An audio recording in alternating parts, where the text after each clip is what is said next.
What up and welcome to Rama Screen YouTube channel, and here's my review of Gladiator II. Let's rock this. So now you can place this movie in the pantheons of a very few actual good sequels out there. And I do mean that because, the term good sequels are usually oxymoronic, but Gladiator II is an exception to that rule. I, for one, very much enjoyed this film. I thought it was spectacular. Gladiator II is massive and action-packed, and the power struggle story is intriguing. It did a fantastic job of connecting itself to the previous film while honoring the first film's legacy. The arena games are imaginatively brutal and freaking insane. Baboons, rhinos, and sharks, they are epic and ruthless. Ridley Scott has done it again. From legendary director Ridley Scott, Gladiator II is set in ancient Rome, years after witnessing the death of the revered hero Maximus at the hands of his uncle.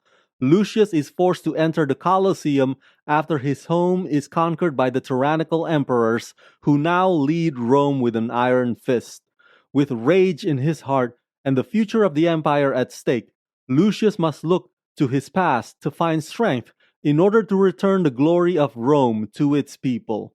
Starring Paul Mescal, Pedro Pascal, Joseph Quinn, Fred Hechinger, Leo Raz, Derek Jacobi, with Connie Nielsen and Denzel Washington. Is this movie better than the first one? Of course not. Need I remind you that the first Gladiator movie actually won Best Picture Oscar that year? Boom!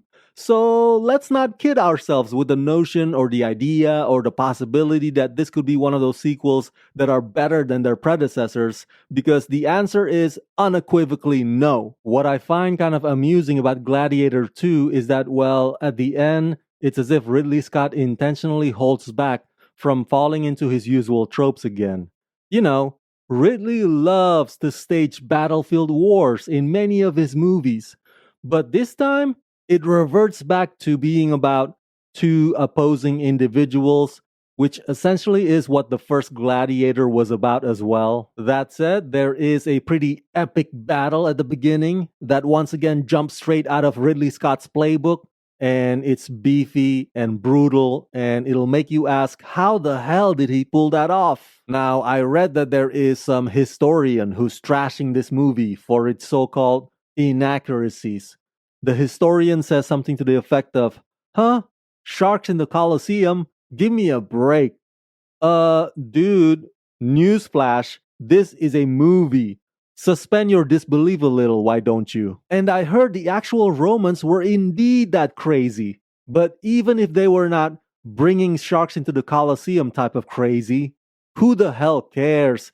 Because the whole idea of flooding the Colosseum with seawater, albeit CGI, it makes for a magnificent spectacle. Hence, the exact purpose of that damn place to begin with. Now yes, Paul Mescal is the lead, and he is incredibly charismatic in this film. But it's Denzel Washington who shines brighter, and he steals the scenes every chance he gets. Does he deliver an Oscar-worthy performance? Damn right he does. His character is manipulative and cunning and conniving.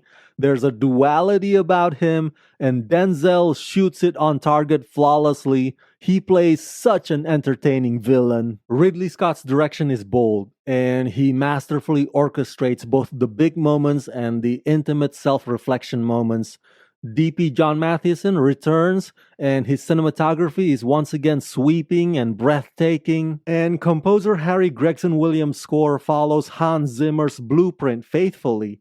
So you don't have anything to worry about, because all of your favorite beloved themes are in this film, are in this sequel.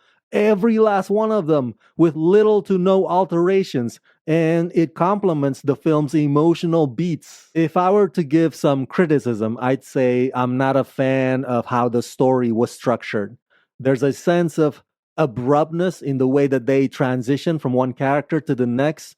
And so, even with the 2.5-hour runtime, the film occasionally feels rushed and shortchanged. And it does feel like some of these supporting roles deserve to have their own narrative.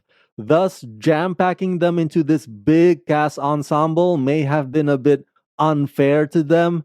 The editing can also come across as choppy at times, especially in the arena battle scenes. And unlike the first film, which gave us some of all time's most memorable lines, Gladiator II visibly struggles to come up with its own philosophies and phrases, so much so that it has to constantly borrow from the first movie again and again, and it just ends up diluting them instead. So yeah, overall I give Gladiator 2 the rating of 4 out of 5. It will never top the first movie. The first movie remains a monumental cinematic achievement. But this is an excellent and proper follow up that's nothing short of astonishing.